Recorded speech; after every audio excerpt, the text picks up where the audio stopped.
누구나 다 변화를 원하는 시대에 원하고 있습니다. 이 시대도 새로운 대통령이 뽑혔던 것은 모두가 다 새로운 변화와 새로운 활기를 원하기 때문이고, 국민 대다수는 새로운 대통령이 뽑혔기 때문에 새 정부가 드러나서 이제는 내 삶에, 내 기업에, 내가 운영하는 것에, 내가 일하는 것에, 내 가정에 좀 아름다운 변화가 있으면 좋겠다라는 마음을 다 갖게 됩니다. 모두가 다 변화를 원하는 시대입니다. 환경이 변화되지 않는다면 망할 기업은 없습니다. 환경이 변화되지 않고 쭉 유지만 된다면 우리의 가정과 나라와 또한 교회도 절대 망하지 않을 것입니다. 하지만 우리를 둘러싼 세계의 경쟁도 있고 기술 환경의 변화도 있고 외부 압력 등의 기술 환경 등은 끊임없이 변화되기 때문에 여러 가지 문제가 생기게 되는 것입니다. 교회 또한 큰 변화의 시기를 맞이하고 있습니다. 공룡처럼 도태될 것인지 앞으로 나아갈 것인지의 중대점에 지금 교회도 그 중대점에 서 있습니다. 어떻게 변화를 이끌어낼지에 따라 교회는 생존하느냐 아니면 생존하지 못하게 되느냐, 부흥하느냐 정체되느냐를 가늠하게 될 것입니다. 그렇다면 이제는 변화를 선도하는 것이 변화의 생존법이다라고 말하고 있습니다. 변화를 기다리지 말고 먼저 선도해 나가는 것밖에는 방법이 없다라고 말합니다. 어차피 모든 것이 변화된다면 변화를 당하는 것이 아니라 내 자신과 가정과 나라와 교회가 이 변화의 주역이 되라는 것입니다.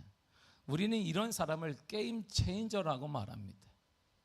할 수만 있다면 누구나 변화의 선두가 되기를 바라고 변화의 선구자가 되기를 바라고 주역이 되기를 바랍니다. 문제는 변화의 주역이 되려면 그만한 대가와 희생이 따른다는 것이, 우리는 모두가 다 변화를 원하지만 대가는 치르기를 원하지 않습니다. 우리는 모두가 다 원하지만 그만한 대가는 원하지 않습니다. 우리 모두가 다 교회 부흥을 원하지만 우리는 그만한 희생을 치르지는 않습니다. 그냥 앉아 있는 것입니다. 우리 중에 교회 부흥을 원하지 않는 사람이 어디 있겠습니까? 그런데 움직이지는 않습니다. 교회가 부흥되기를 바라는데, 부흥됐으면 좋겠는데 그게 전부인 것이, 그래서 침체가 오는 것이고 한국 교회가 무너져가는 것입니다. 가정의 변화가 있으면 좋겠는데, 자녀가 변화되기를 바라는데 그게 전부인 것입니다. 우리 다 마찬가지입니다.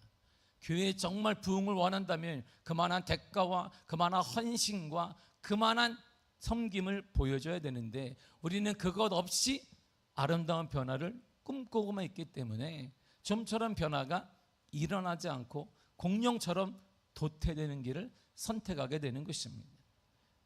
아무도 가보지 않은 길을 개척하는 일은 아무나 할 수 있는 일은 아닙니다. 타고난 역량도 있어야 되고 믿음도 있어야 되고 담대함도 있어야 합니다. 1997년에 애플 광고는 이렇게 선전을 했습니다. 자신이 세상을 바꿀 수 있다고 믿을 정도로 미친 사람만이 정말 세상을 바꿀 수 있다. 우리는 미쳐본 적이 없습니다. 우리는 하나님을 향해, 교회를 향해, 내 미래를 향해 미쳐본 적이 없습니다. 적당히 발만 담그는 것입니다. 적당히 발을 담그다가 교회가 50년이 돼버린 것입니다. 적당히 아직도 우리가 발을 담그면 100년 후 가닥 갈 것입니다. 똑같을 것입니다. 아마 생존할 수 있을지 없을지도 장담을 못하게 되는 것이죠. 이제 변화를 인정하고 준비해야 합니다. 교회도 변해야 합니다. 그러게 내 사고와 내 태도가 변하지 않으면 절대 교회는 변화되지 않습니다. 교회의 직분은 계급이 아닙니다. 만약 그렇게 생각했다면 그는 존경받지 못할 것이고 외딴 섬에 사는 사람 홀로 살게 될 것입니다. 나이가 들면 들수록 그는 홀로 될 것입니다.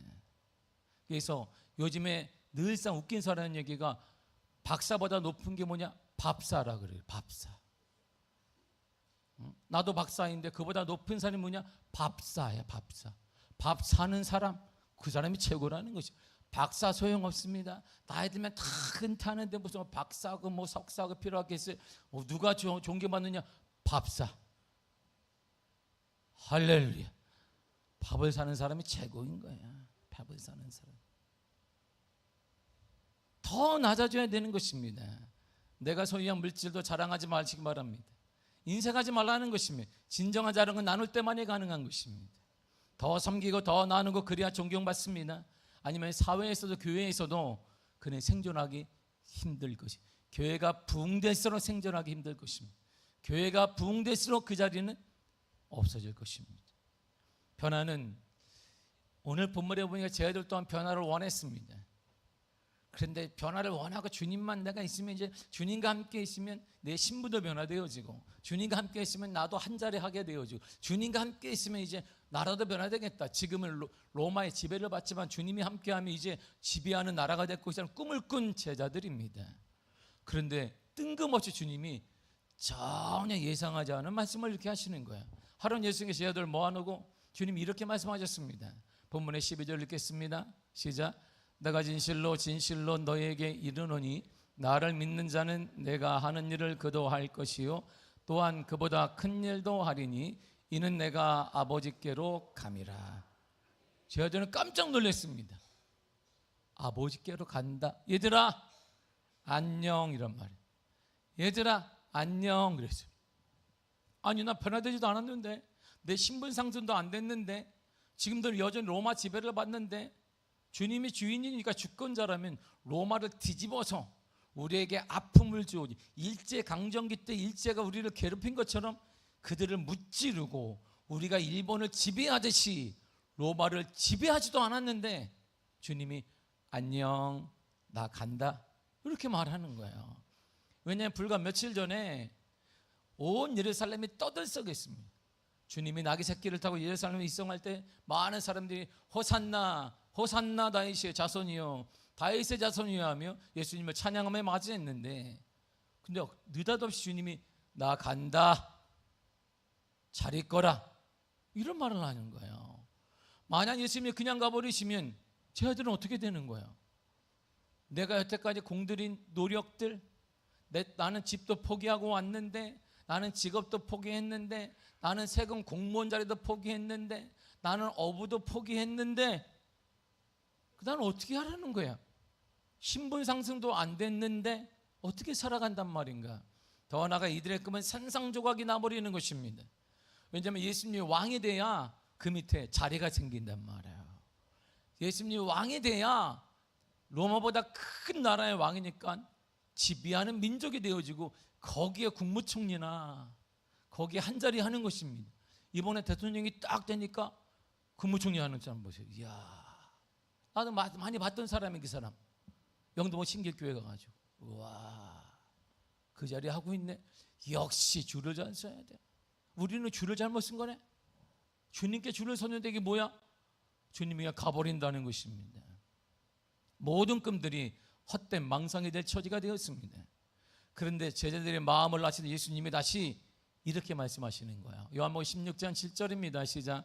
내가 너희에게 실상을 말하노니 내가 떠나가는 것이 너희에게 유익이라. 내가 떠나가지 아니하면 보혜사가 너희에게 오시지 아니할 것이요 가면 내가 그를 너희에게로 보내리니. 아멘. 예수님이 떠나가는 것이 뭐다?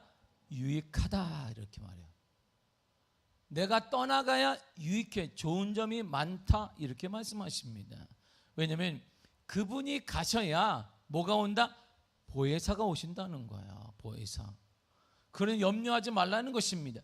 내가 떠나가면 보혜사가 오고 너에게 내가 있는 것보다 유익한 것이 더 많을 거야. 좋은 점이 더 많을 거야. 복된 것이 더 많을 거니까 염려하지 말아라, 그렇게 말씀하시는 거예요. 그렇다면 말이에요, 도대체 보혜사가 어떤 분이시길래 예수님이 떠나서 그분이 오시면 유익이 더 많냐, 이런 말입니다. 보혜사를 성경이 이렇게 말해요. 요한복음 14장 16절입니다. 시작. 내가 아버지께 구하겠으니 그가 또 다른 보혜사를 너희에게 주사 영원토록 너희와 함께 있게 하리니. 아멘. 보세요. 예수님이 가시면 누가 온다? 보혜사인데 어떤 보혜사? 또 다른 보혜사. 이 말이 뭘까요? 나도 보혜사인데 또 다른 보혜사가 내가 가면 오는데, 근데 그 보혜사는 너희와 영원히 함께하고 있다. 나는 갔잖아. 근데 그 보혜사는 나와 같은 보혜사인데 또 다른 보혜사는 나처럼 가지 않아. 너희와 영원히 함께 있다, 이런 말이에요. 영원토록. 그렇다면 보혜사는 헬라어로, 보혜사 헬라어로 파라클레토스인데, 옆에서 도와주는 사람 이런 뜻이에요. 옆에서 도와주는 사람. 내가 힘이 드는데 도와주는 거예요. 내가 돌멩이를 막 굴리려고 하는데 돌이 안 들어가. 옆에서 기다려라 하고 굴려주는 사람. 내가 이 문제를 해결해야 되는데 해결이 안 돼. 그러니까 잠깐만 옆에서 내가 다 해결해 주는 사람. 이게 보혜사인 것이에요. 내가 문제가 안 풀리는데 기다려. 옆에서 갑자기 와가지고 도와줘서 문제를 풀게 해주는 사람, 바로 그것이 보혜사입니다. 그래서 대변자, 도우미, 카운슬러, 이런 의미를 갖고 있습니다. 예수님이 보혜사처럼 저희들에게 오셔서 보살펴 주시고 이끌어 주시고 깨닫게 해주시고 도와주신 것처럼 또 다른 보혜사가 제자들에게 오셔서 똑같은 일을 하되 더 중요한 게 뭐냐? 영원토록 함께 할 거라. 나처럼 떠나지 않을 거야 그러는 거예요. 근데 또 다른 보혜사는 영원토록 일평생 떠나지 않고 함께 계시고, 함께 계시면서 도와주고 보살펴주고 이끌어주고 대변해주고 모든 불의의 세력으로부터 보호해줄 거야, 이런 말입니다. 그렇다면 그 또 다른 보혜사가 뭘까요? 성경이 이렇게 말해요. 다음 절에 요한복음 14장 17절입니다. 시작. 그는 진리의 영이라. 세상은 능히 그를 받지 못하나니 이는 그를 보지도 못하고 알지도 못함이라. 그러나 너희는 그를 아나니 그는 너희와 함께 거하심이요 또 너희 속에 계시겠습니다. 아멘. 그 또 다른 보혜사가 진리의 영이라는 거예요. 하나님의 영, 바로 성령을 말합니다. 그러나 세상은 성령을 보지도 알지도 못해요. 왜냐하면 성령은, 세상은 눈에 보이는 것만 인정하기 때문에, 눈에 보이는 것만 믿으려고 하기 때문에 절대 성령을 알지도 못하고 보지도 못한다. 이런, 우리 중에도 어쩌면 그 성령을 알지도 못하고 보지도 못한 사람이 있을 거라는 거예요. 그러니까 그분이 나를 보호하고 인도하고 위로하고 풀어주고 하는 일을 경험하지 못한 채 신앙생활 하니까 신앙생활이 재미가 없는 거예요. 신앙생활에 힘이 없는 거예요. 신앙생활에 감격이 없는 것입니다. 그러나 제자들은 믿음의 눈으로 성령을 보고 성령을 받습니다. 성령을 볼 수 있는 것은 우리는 성령을 믿기 때문이고 그분을 내 마음에 받아들이기 때문이에요. 그래서 내 마음에 오신 성령께서는 오셔서 나에게 변화를 막 일으키는 거야. 이렇게 오셔서 변화를 일으켜요. 자 보세요. 혼자 살다가 누군가 함께 오면 삶의 패턴이 바뀝니다. 혼자 사는데 막 아무 때나 살아도 돼요. 아무 때나 일어나도 되고 뭐 배달의 민주 시켜 먹어도 되고 뭐 시켜 먹어도 돼. 근데 누군가 함께 살면 내 패턴이 좀 바뀌어요. 하루 종일 잘 수는 없는 거예요. 옆에 사는 사람이 강아지 한 마리 키워도 달라져요. 내가 하루 종일 자고 있으면 강아지가 배고프다고 막 이렇게 쫑쫑대고 핥고 이렇게, 너 왜 아직까지 자니 이 바보야 하면서 날 때린단 말이에요. 이렇게. 그럼 또 사람은 나를 이뻐하는구나 그러는데 나를 따르는 거예요. 그 말은, 강아지 말은 뭐냐면 이 바보야 좀 일어나서 나 밥 좀 줘라 이런 말이거든요. 강아지 한 마리 키워도 달라요. 누군가 함께 산다는 것은 다른 거예요. 혼자 살다가 남녀가 부부가 딱 되어지면 달라요. 생활의 패턴이 달라. 승질대로 욱 하면 그거 큰일 납니다. 거기다가 야 그러면 큰일 납니다. 요즘에 큰일 나요. 늘 이렇게 와이프를 흘겼다 그러면 그것도 큰일 나는 거예요. 공손하게 대답을 해야 돼. 내가 생각할 때는 그런 것 같다 그러면 그만해라 그러면 딱 입을 다물어요. 남자는 그런 시대잖아요. 달라요. 보세요. 내 마음에 성령이 오시면 달라져요. 변화가 일어나요. 총각이었다가 결혼한 사람을 딱 보면 딱 한 번에 알 수 있어요. 한 번에 알 수 있어요? 없어요? 모르나 보다. 한 번에 딱 안단 말이에요. 이처럼 성령을 경험한 사람을 한 번에 우리가 알 수 있다 없다? 있다 이런 말이에요. 우리는 알 수 있습니다. 바로 그 성령은 너희와 함께 거하시며 너희 속에 계시겠습니다. 우리와 함께 있는 거예요. 우리와 함께 하신 성령님께서는 이렇게 우리를 도우십니다. 로마서 8장 26절입니다. 시작. 이와 같이 성령도 우리의 연약함을 도우시나니 우리는 마땅히 기도할 바를 알지 못하나 오직 성령이 말할 수 없는 탄식으로 우리를 위하여 친히 간구하시느니라. 아멘. 성령은 우리의 약함을 도와요. 너무나 힘들어 무엇을 기도해야 할지, 어떻게 살아가야 할지 모를 때가 있을 때 성령은 간절함으로 우리 대신 기도하시고 인생의 마음을 열어주시고 인도해 주시고 해결해 주시고 그걸 간증이라고 말하는 것입니다. 그래서 신앙에는 간증이 있는 거예요. 신앙에는 역사가 따르게 되어 있단 말입니다. 때때로 성령 우리 마음을 감동시켜 주십니다. 우리를 위로해 주세요. 주님의 기쁨과 평안이 넘치게 하십니다. 너무 힘들고 외롭고 있어 슬퍼 고통당할 때 성령님 우리를 위해 기도해 주십니다. 중보기도 해주시는 게 있어. 누군가 널 위하여 누군가 기도하네.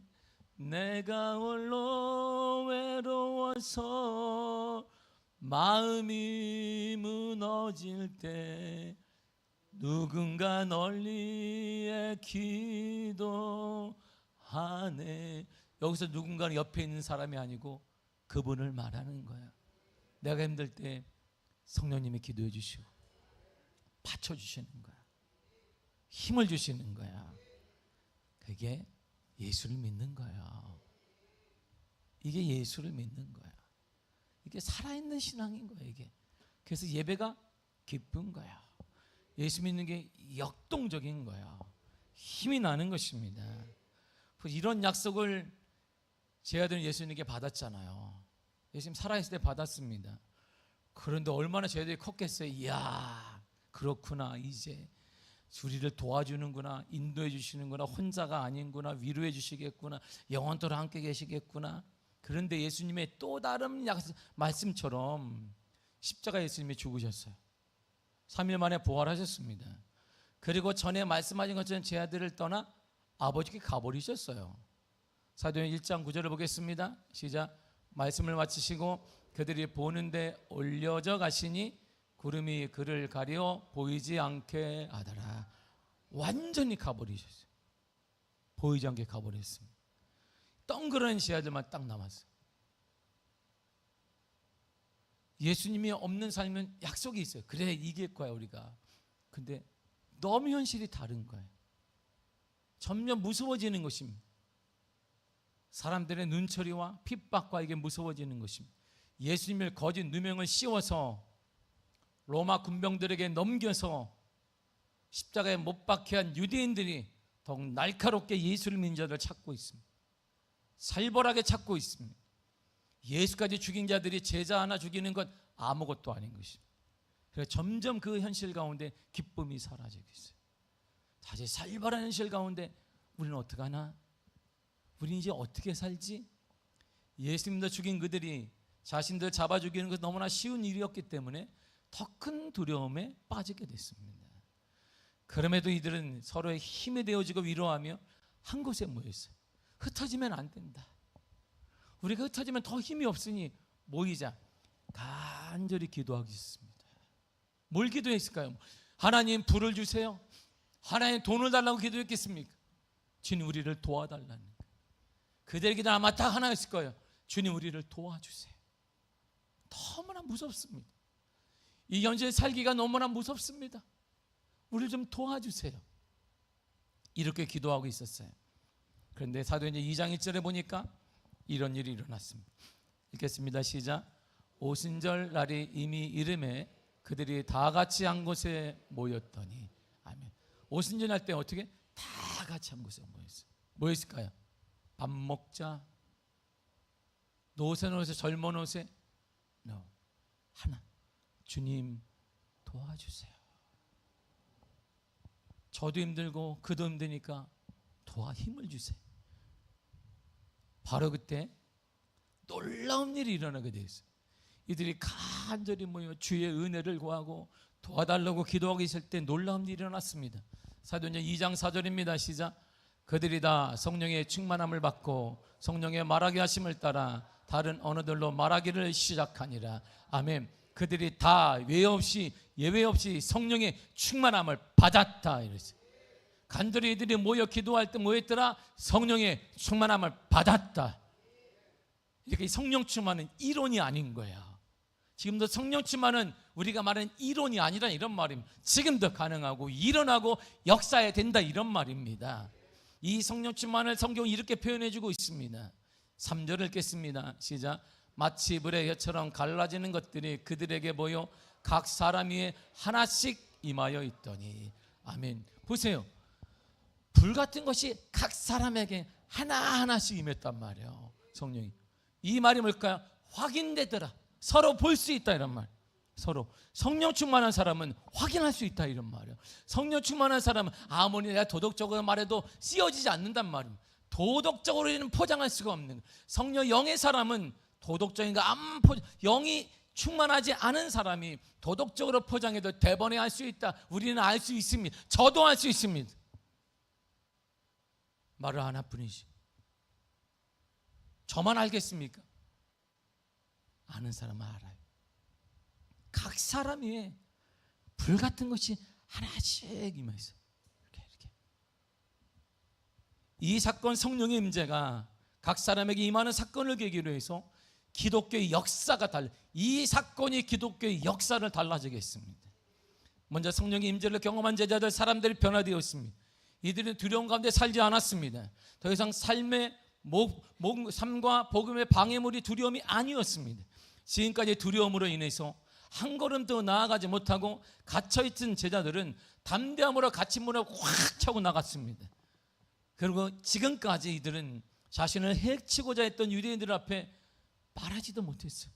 그런데 이들 앞에 당당하게 서서 이렇게 말했습니다. 사도행 2장 32절입니다. 시작. 이 예수를 하나님이 살리신지라 우리가 다 이 일의 증인이로다. 여러분 들으세요. 예수님을 하나님이 살리셨습니다. 우리가 증인입니다. 내가 증인입니다. 이렇게 말하는. 예전에 말도 못하고 도망가고 창피하고 예수 믿는 게 창피해서 성경책도 이렇게 나오지 못하고 점점 작아지고 우리의 신앙이 말씀 요즘에 얼마나 성경책이 작아질지 몰라. 손바닥만한 성경책이 딱 하나 나와서 왜 창피하니까 손바닥에 가르고 가라고 이렇게.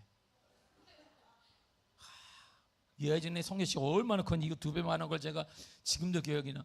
이 2배만한 성경책을 들고 우리 아버지가 45도로 5도로 세우고 매일까지 걸어다니면서 이거 딱 주고 이렇게. 내가 남태는 고개에서 봉천역까지 이러고 걸었습니다. 주와 같이 길 가는. 얼마나 주에서 저한테 뭐라 하냐면 너는 균야 너 봐 너는 안 보이고 성경책밖에 안 보인다. 성경책이 얼마나 크고 무거운지 두껍고 그걸 아버지 책을 저한테 주면서 이걸 꼭 45도로 하고 다녀야 된다 이렇게 딱. 그때 농담 아빠 이마에 붙이고 갈까요 이렇게? 그렇게 하지는 말거라. 근데 요즘은 점점 작아져. 왜? 사람들이 내가 크리스찬이라 말하는 걸 부끄러워하기 때문에. 그게 부끄러운 거예요. 그게 자신의 신분을 말하지 못하는 게 부끄러운 거예요. 그 신분을 말하지 못하고 많은 사람의 당당하게 밝히지 못하는 그것을 보는 자녀들이 어떻게 예수를 믿겠어요? 복음화되지 않습니다. 이렇게 밝힐 수 있는 건 이 밝힘에 따라 신분과 행동과 언어가 달라질 수밖에 없어요. 이걸 가지면서 막 싸우고 말이에요. 뭐라고 막 그럴 수 어떻게 있어? 함부로 못합니다. 절제하게 돼요. 이게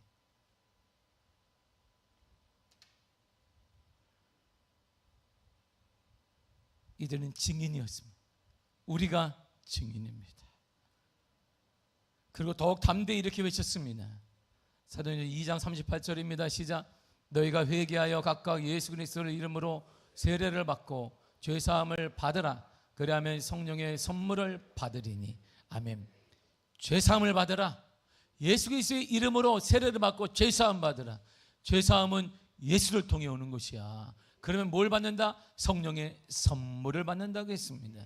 회개하라는 거예요. 예전에 그런 말 못했으면 제 아들이 근데 그들 향해 회개하고 세례를 받으면 우리처럼 성령의 임재를 경험하게 될 것이다. 바로 이 사건을 계기로 해서 새신자가 예루살렘에 3,000명이 늘어나게 되었고 다시 남자만 5,000명이었어요. 그러니까 식구까지 합치면 여성 아이들 합치면 10,000명 이상이 늘었습니다. 여성과 자녀들까지 기하급수적으로 늘어났어요. 12명이었던 초대교회가 한순간에 10,000명 이상으로 부흥됐습니다. 이 짧은 기간에 부흥의 역사가 일어나게 된 것입니다. 초대교회의 놀라운 부흥과 역사가 시작되었습니다. 이와 같은 놀라운 역사는 성령의 임재를 통해서 가능하게 되었습니다. 성령의 임재는 하나님의 구원 역사의 핵심적인 사건입니다. 성령님 우리에게 하나님의 임재를 말해주고 있습니다. 성령님은 예수 그리스도의 복음을 세상 끝날까지 전파하는 힘을 우리에게 허락하십니다. 성령님은 우리 안에 두려움과 실패의식과 비교의식 등의 잘못된 모습을 싹 걷어내시고 새로운 도전과 활기를 우리에게 허락하시며 다시 일어나게 하십니다. 그러므로 성령의 임재는 구원 역사의 가장 핵심적인 사건이고 우리 삶의 놀라운 변화의 시작은 성령의 임재를 통해 가능한 것입니다. 그 성령이 우리에게 늘 다가오십니다. 우리를 인도하십니다. 바른 길로 인도하시며 하나님에서 깨닫게 하시고 우리를 때때로 위로하시고 평안을 주시고 허락하십니다. 아무리 어려운 가운데 있을지라도 하나님의 평안이 넘쳐나게 될 것이며 길로 인도하여 주실 것입니다. 때론 이 어려움을 이겨낼 능력도 허락해 주십니다. 담대히 복음을 전하게 만들거나 희생의 삶을 사는데 전혀 후회됨 없이 그걸 감당할 수 있는 힘을 허락해 주십니다. 어떤 어려움이 올지라도, 어떤 문제를 당할지라도, 어떤 손해를 볼지라도, 때론 누가 나를 거짓으로 속인다 할지라도 우린 능력을 한 주님이 주신 능력으로 이겨낼 수가 있게 하십니다. 더 나아가 성령이 우리를 거룩하게 만들어 구분되게 하십니다. 삶 가운데 세상 가운데 구분되게 만드시고 우리를 예수님 닮아가는, 신학적으로 말하면 성화의 과정을 밟게 하십니다. 그러므로 사랑하는 성도 여러분, 변화의 시작은 성령님으로부터 가능합니다. 우리 가정의 변화의 시작과 여러분의 삶의 시작과 우리 자녀들의 변화의 시작과 여러분 일터의 변화의 시작은 성령을 통해서 가능합니다. 성령 우리 안에 임재하실 때 우리의 삶은 근본적으로 바뀝니다. 사람은 변화되지 않아요. 똑같습니다. 제 직업이 목사예요. 33년간 목회를 했습니다. 제 인생의 3분의 2 이상을 목회만 했어요. 깨닫는 게 뭐냐? 사람은 변화되지 않는 거예요. 한순간에 은혜 받고 그럴 수 있어요. 힘들구나. 그런데 내 생각을 팍 깰 때가 많습니다. 그게 성령의 임재예요. 저렇게도 변화가 되는구나. 이야, 저렇게도 변화. 제가 대학 3학년 때 일반대를 다니면서 인정전도사로 목회를 제가 했습니다. 너 전도사라고 제가 전도사래. 전도사라는 말에 나 속아가지고 나 전도사래. 이야, 애들 앞에 내가 누군지 전도사다. 내가 누구야? 어제까지 형이었는데 누가 형이야? 전도사. 이 가르치는 대상이 저보다 4살, 5살 동생들이 전도사님이 가라사대 전도사님이 말씀하시는데 태도가 뭐야? 눈을 똑바로 뜨고 전사님이 설교하는데 2시간 하면 어때? 했다 말 또 하고 시작을 모르니까 또 하고 있는데 왜 자? 너 일로 와서 좀 엎드려라. 그러면 안 되지. 들어가. 그 와중에 정말 엉뚱한 애가 하나 있어. 쟤는 가르치면서 인간이 돼간다 몰라. 저건 좀 맞아야 되는데 많이 때리기도 했는데 얘가 목사가 됐잖아요. 얘가 목사가 돼. 나보다 교회가 더 커. 기분이 몹시 상하긴 하지만 얘 때문에 제가 많이 상처를 받는 것 같은데 너무 기특한 거예요. 이야, 하나님이 이 아이를 쓰는구나. 하나님이. 또 하나님 제자애가 이번에 서대문에다 개척을 했어. 또 하나가 실컷 나한테 맞았는데 너 예수님을 이렇게 사랑하면 되겠니? 안 되겠니? 안 되는데 어떻게 되겠니? 자기가 스스로 해서 때려주세요. 그럼 내가 못 때릴 것 같냐? 이놈 쉽게 똑바로 차리고 예수님을 이렇게 눈물겹도록 사랑하지 않는 자는 예수님이 사람이 아닌가? 니들이 인간이 아닌가? 모르잖아. 신앙을 모르니까 막 가르쳤단 말이에요. 그 아이가 이번에 편지를 목사님 서대문에다 개척을 했습니다. 정말 잘했다. 정말 잘했다.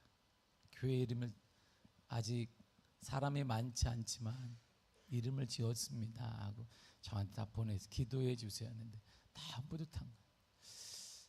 하나님이 쓰시는구나. 성령이 역사하니까 변화가 막 일어나는 거야. 그래서 그 제자들을 보면서 내가 사람은 안 돼. 그러나 성령님은 가능한 거야. 우리 자녀들에겐 우리 교육으로는 안 돼.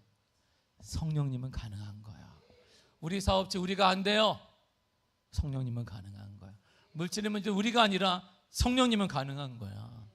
그래서 목회에 힘이 있는 거야. 괜찮다. 목회하되 소망이 그래서 있게 되는 것입니다. 지금도 오늘날도 성령님은 여전히 역사하시고 우리 교회와 세상에 새 생명과 능력을 허락해 주십니다. 성령 충만을 경험한 사람들은 두려움과 염려를 뛰어넘고 담대히 복음을 전하고 사랑과 섬김을 실천해 갈 수가 있습니다.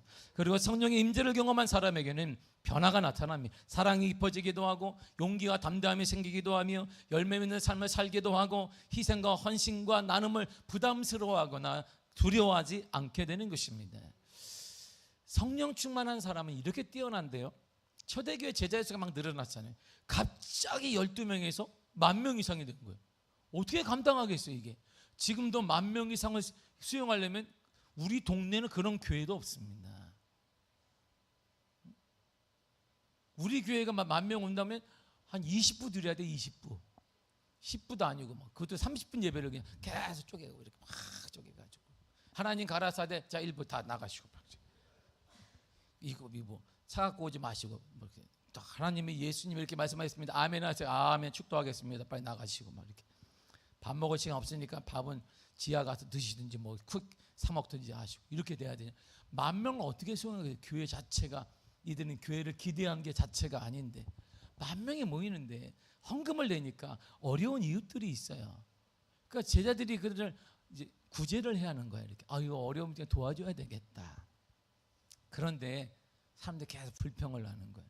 왜냐하면 자신과 고향이 같거나 학교가 같거나 지역이 같은 사람들이 나는 못 받았냐 아니면 제 사도한테 내가 같은 고향 사람인데 왜 이 사람을 안 도와줬어요? 그러니까 그렇구나. 그러면 또 내가 같은 지역의 미아동에 사는데 왜 우리는 무시하십니까? 그렇구나. 계속 하나님 원망하는 거예요. 불평합니다. 이것을 딱 직감하고 사도들이 어떻게 해결할 것인가를 고민하게 돼요. 원망은요 대단히 무서운 암보다 더 무서운 것입니다. 원망이 무서운 이유가 여기 있습니다. 고린도서 10장 10절입니다. 시작. 그들 가운데 어떤 사람이 원망하다가 멸망시키는 자에게 멸망하였나니 너희는 그들과 같이 원망하지 말라. 아멘. 원망은 멸망으로 가는 지름길입니다. 원망의 끝은 바로 멸망이에요. 실패입니다. 완전히 폭삭 망하는 것입니다. 원망하는 사람도 망하고 원망하는 사람과 함께 있는 자도 망하게 되는 것입니다. 여러분이 원망은 여러분 망하는 것이 아니라 여러분의 배우자도 학교도 망하고 여러분의 자녀도 망하게 되는 것이죠. 공동체가 망하는 것입니다. 그것이 원망의 무서운 힘이에요. 이 원망을 잠재우고 공평하게 처리하기 위해서 사역에 잡음이 없어야 하니까 또 부흥이 계속 일어나야 되니까 제자들이 기도하면서 찾은 방법이 있습니다. 뭘까요? 사람을 찾는 거예요. 사람. 하나님은 사람을 통해 역사하시는데 그 일을 전담할 사람을 뽑자. 우리는 말씀 전하는 일만 하자. 10,000명 말씀 전하기도 힘든데 그 일만 하자. 지금까지 모든 일을 12제자가 담당했습니다.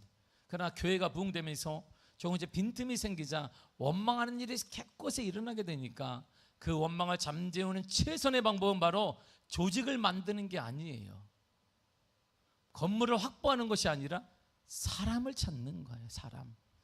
아무나 세울 수는 없잖아요. 그러니까 기준을 세웠습니다. 그 기준에 충족된 사람들을 뽑았어요. 보세요.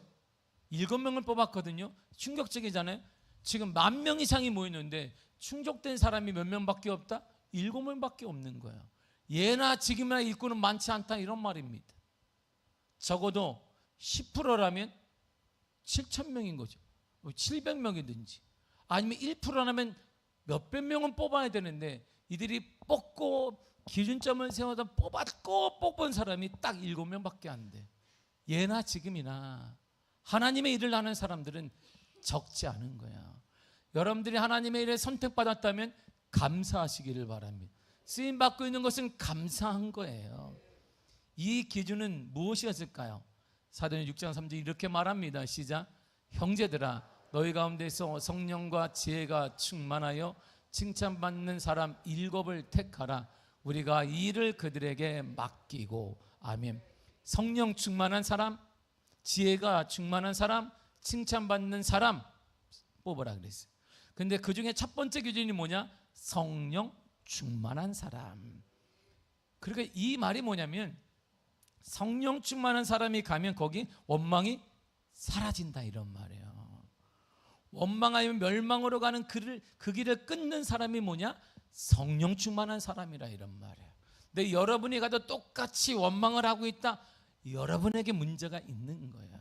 우리 그리스도인들이 이 땅의 10% 15%라고 하는데 우리가 근데 이 땅에 원망과 분열과 아픔이 계속되고 있다. 이것은 이 사회의 문제가 아니라 우리 그리스도인의 문제인 거예요. 그래서 기도하고 회개해야 되는 것입니다. 자녀들의 미리 우리가 볼 때 이들이 너무 불평하고 뭐 때문에 안 되고 뭐 때문에 안 되고 계속 원망하고 있는 것은 자녀들의 문제가 아니라 내게 문제가 있는, 내가 성령 충만하지 않으니까 원망이 사라지지 않게 되어지고, 이 원망이 지속되어지면 그 나라는 망하고 가정도 망하며 사업도 문을 닫게 되는 것입니다. 이처럼 성령 충만은 망하는 것을 막는 힘이 있습니다. 넘어지는 것을 일으키는 힘이 바로 성령 충만이고, 막힌 것을 무너뜨리는 힘이 바로 성령 충만입니다. 용서할 수 없는 것을 용서하는 것, 기도할 수 없을 때 기도하게 만드는 것, 평생 전도 한번 못한 사람은 전도케 하는 것, 바로 그것이 성령 충만인 것입니다. 그러면 이 시대에 가장 시급하게 해결해야 되고 우리에게 가장 필요한 것이 뭐냐? 이거예요. 에베소 5장 18절입니다. 시작. 오직 성령으로 충만함을 받으라. 다른 방법이 없다 이런 말이에요. 오직 방법은 하나예요. 오직 성령으로 충만함을 받으라 이런 말입니다. 성령 충만밖에 없더라. 성령 충만은 그러므로 선택이 아닙니다. 내가 성령 충만을 받을 것이면 여러분들이 고민하는 게 아닙니다. 이것은 명령이에요. 하나님의 명령이다. 유일하게 살 수 있는 길이 이거밖에 없다. 믿음의 사람들의 삶의 방식이다 이런 말입니다. 그렇다면 우리가 성령 충만하기 위해서 우리가 뭘 해야 되느냐? 성령 충만은 오직 믿음으로만 성령 충만할 수 있습니다. 요한복음 7장 37절에서 9절입니다. 시작. 명절 끝날 곧 큰 날에 예수께서 서서 외쳐 이르시되 누구든지 목마르거든 내게로 와서 마시라. 나를 믿는 자는 성경의 이름과 같이 그 배에서 생수의 강이 흘러나오리라 하시니 이는 그를 믿는 자들이 받을 성령을 가리켜 말씀하신 것이라. 아멘. 주님이 이렇게 말씀하셨습니다. 누구든지 목마르거든 내게로 와라. 다 오라. 목마름이 많을 거예요. 물질의 목마름도 있고 영혼의 목마름도 있고 자녀들 때문에 해결되는 목마름, 여러 가지 많은 문제들이 있어. 다 오라. 다 오되 이 성령을 받는 것은 딱 하나예요. 나를 믿는 자는, 예수를 믿는 자는 이 자리에 다 앉아 있을 수 있다 이런 말입니다. 다 앉아 있을 수 있어요. 그래, 예수를 믿는 자만이 성령의 충만함 받을 수 있다 이런 말입니다. 이 선물을 받는 비결은 예수 그리스도를 믿는 믿음 외에는 없습니다. 오직 믿음으로만, 예수 그리스도를 믿는, 신실하게 믿는 믿음으로만 성령 충만을 경험할 수 있고, 경험해야 돼요. 이것은 여러분의 선택을 위해서 주어지는 게 아닙니다. 이것도 있고 저것도 있다가 아니에요. 이것은 하나님의 명령입니다. 더 나아가 우리는 성령 충만을 받게 두 번째로는 지혜로운 삶을 살아야 됩니다. 에베소 5장 18절에 우리가 읽었듯이 성령 충만을 받으라고 했는데 그 명령하기 전에 과정을 설명하면서 이렇게 말합니다. 에베소 5장 15절과 16절입니다. 시작. 그러니 너희가 어떻게 행할지를 자세히 주의하여 지혜 있는 자가 없는 자 같이 하지 말고 오직 지혜 있는 자 같이 하여 세월을 아끼라. 때가 악하니라. 아멘. 지혜 없는 자 같이 하지 말고 오직 지혜 있는 자 같이 해라. 지혜 있는 자가 누군데 하니까 세월을 아끼는 자 이런 말이에요. 지혜 있는 자는 시간을 아끼는 거예요. 이 말은 시간을 제대로 활용하는 것입니다. 주를 섬기는 데 시간을 쓰는 것입니다. 이웃을 섬기는 데 시간을 쓰는 것입니다. 시대가 악합니다. 이 악한데 특징이 뭐냐? 내 시간과 내 돈과 내 모든 것을 자신을 위해 쓰는 거. 이게 악한 거예요. 성경에 말하는 이게 악한 것입니다. 주님이 줬다는 게 아니라는 거니까. 주님이 물질을 허락하시고, 주님이 건강도 허락하시고, 주님의 가정도 허락하시고, 허락한 주님이 내 물질도 지배하시고 보호하시고 인도하시고, 자녀를 허락하신 그분이 내 자녀도 인도할 것이고, 건강 허락하신 분이 내 건강도 인도하실 것이라는 믿음이 없는 거예요. 그러니까 어느 때가 되면 그게 훅 날아갈 수 있다, 이런 말입니다. 내 믿음이 주님이 준 것이 아니라고 고백하기 때문입니다. 악한 시대가 바로 이거예요. 이런 때 지혜로운 자는 주를 섬기고 이웃을 섬기는데 시간과 물질과 달란트를 활용하는 것입니다. 이런 지혜로운 자에게 성령 충만이 임하게 되는 거야. 그리고 우리가 알다시피 마지막으로 성령 충만은 간절히 기도할 때 일어나게 됩니다. 이 기도 현장을 이렇게 말합니다. 사도행전 1장 13절과 4절입니다. 시작. 다락방으로 올라가니 베드로, 요한, 야고보, 안드레와 빌립, 도마, 바돌로메, 마테아 및 알프의 아들 야고보, 셀로딘 시몬, 야고보의 아들 유다가 다 거기 있어 여자들과 예수의 어머니 마리아와 예수의 아들과 더불어 마음을 같이하여 오로지 기도에 힘쓰니라. 보세요. 오직 기도에 힘썼어요.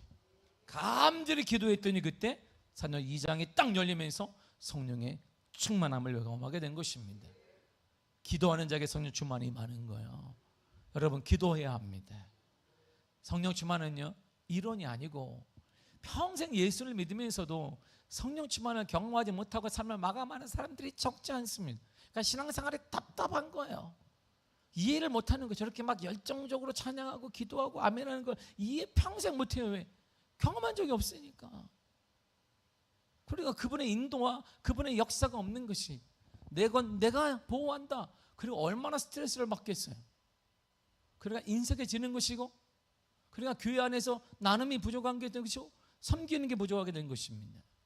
제가 말씀드렸듯이 지난 목요일 날 강북구청에 이제 우리 교육자들과 갔단 말이에요.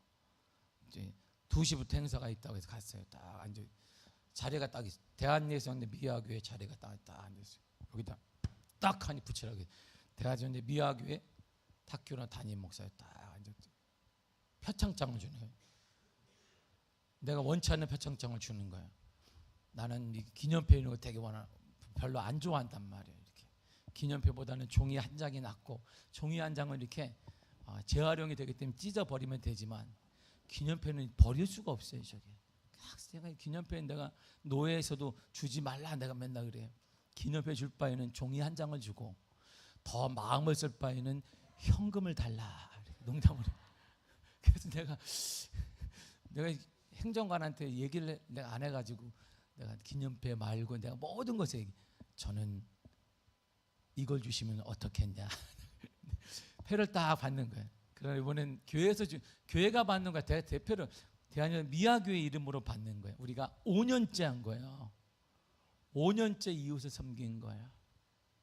매년 100포 이상의 쌀과 그리고 모아진 구제금을 가지고 5년 동안 섬겼습니다. 이 동네가 노인 비율이 서울 자치구에 가장 높습니다. 장애인 비율이 가장 높습니다. 그러니까 도와야 될 대상이 가장 많은 거예요. 그리고 우리 강북구는 사업체가 없습니다. 우리 강북구는 북한산 국립공원 때문에 15층 이상을 지을 수도 없어요. 이게 그러니까 모든 게 없어요. 우리는. 그러니까 수입원이 없는 거예요. 그러니까 쌀이 무슨 도움이 되겠냐? 여기는 도움이 많이 됩니다. 우리 강북구에는 도움을 원하는 자리 이거 우리가 저에게 5년 동안 한 거예요. 5년 동안 지속적으로 한 교회에서 상을 받았는데, 놀랍게 부끄럽기도 하지만 개교회가 받은 건 우리 교회밖에 없는 거예요. 연합회 단체들은 받았고, 강북 기독교 협의회, 강북 불교 협의회 다 와서 받았어요. 그러나 한 교회가 받은 건 우리 교회밖에 없었습니다. 그걸 기쁘다 말하기도 뭐하고 뭐라고 표현할지 모르지만 우리 교회만 받았어요. 그래서 제가 이번에 가게 된 것입니다. 성령 충만에 임하게 되면 전혀 우리는 아깝지 않아요. 그런 마음을 하나님이 주는 것이고, 이 마음은 성령이 임한 사람에게만 가능한 거야.